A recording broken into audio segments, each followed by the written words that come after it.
First of all, I want to kick off around soils, and I grew up on a farm, Terry, but we didn't really talk about soils much when I was growing up, and over the last 4 years, starting Cultivate Farms, I've noticed it's a hot topic in the ag industry now. This soil health, soil carbon, and unpacking all of that. But it feels like soil's a big player.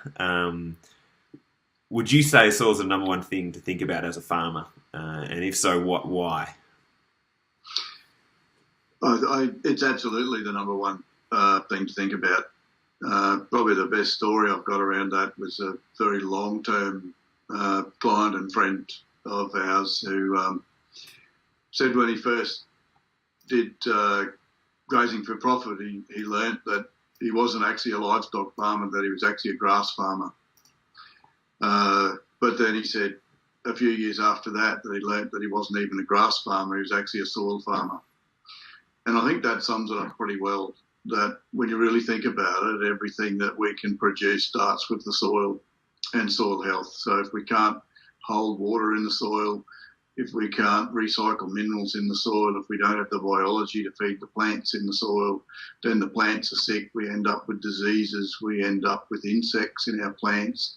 We'll end up with unhealthy animals and low productivity, and we'll end up with unhealthy people. And there's some really alarming trends in human health now emerging since about the mid-90s globally. So I think, it all starts with the soil. And so I think that there's a lot we can actually do about soils. And I think one of the most alarming things that I've seen recently when I was in southern New South Wales, and while we were having lunch, there was somewhere between 11 and 20 mils of rain. And then it was in a short, sharp sort of shower. And then we drove for 45 minutes out to a property.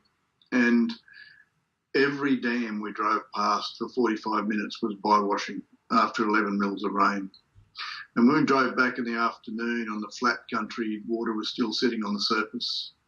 Now, that country looked like it had been ploughed because it was in drought.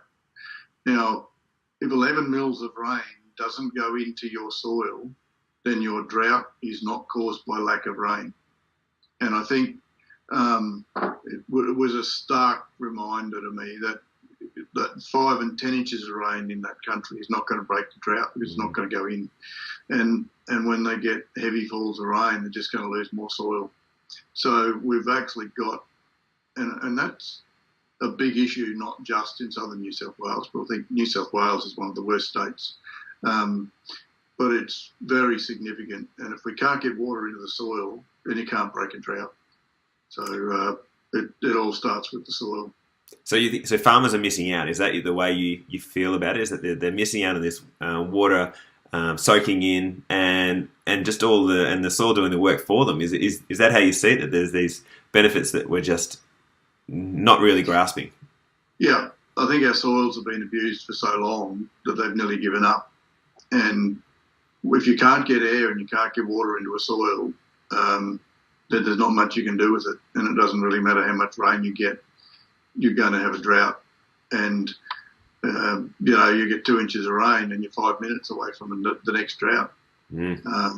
Whereas a farm where that water goes in, and that was the farm we were driving to, the water came off the neighbouring farms, filled their dam, and went about 50 metres into their paddocks and completely disappeared. Their country had grass cover, and the soil just went straight into the water, went straight into the soil. Now they're making money out of that rain, and everyone else just sent it down the drains, and their soil with it. It's a disgrace, quite frankly, because it's. I think it's our national estate, and I take an Aboriginal view of land. I don't believe we ever own land. We're only custodians of it for a very, very short period of time. And I don't like the way a lot of people are being custodians at the moment.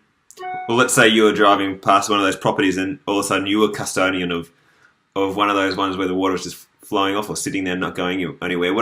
If you got 3 things you would do right away, what is it that a farmer should do to start reversing that trend and getting that and taking advantage of that water and building their soil health? Well, I think the first thing do is try and get some plants growing. What a lot of people will want to do is go out and rip it up and break up the capping and the crusting and the compaction in those paddocks. Now, unless you change the management that created that's symptom treating. So what I would probably do is get out there with a tined implement and get multi-species plant communities going, whether that's multi-species pasture, multi-species cover crop, multi-species crops. I don't really care, but what we need to do is get root systems in. And if you use a tine implement, you're going to get water in, you're going to get air in, and that will feed some biology, which needs to feed the plants. And we've got to get some biodiversity back into the system in terms of plant community and biological community within the soil. I think that's the first thing. The second thing then is to treat the symptom that caused it in the first place. For a lot of that, it was overstocking and overgrazing. So overgrazing is when you come back and graze a plant too frequently and it doesn't get any rest, and overstocking where you've got too many animals on a place for too long. And then in the cropping systems, we've got no ground cover left. Not enough yield grown, or all the ground cover's been eaten off by sheep or whatever. So there's nothing there to slow that water down. I got a photograph yesterday sent to me from a farmer in Victoria, and they had 80 mils of rain in about 2 hours, and that's the first. That only had 20 mils of rain for the whole year up to that, and that just took the topsoil off. So you could see that straight away that soil is now just down to subsoil, and then you've got years and years and years of work to try and rebuild some topsoil again. And that's what's likely to happen if we get a break in the season now with heavy rain. It's just going to take soil with it. Thank you for your attention and for watching this video. Click here or somewhere to watch more of our videos. If you're new here, please do subscribe. We want more of your attention. We want to get you inspired to get onto your farm. Let's get you farming.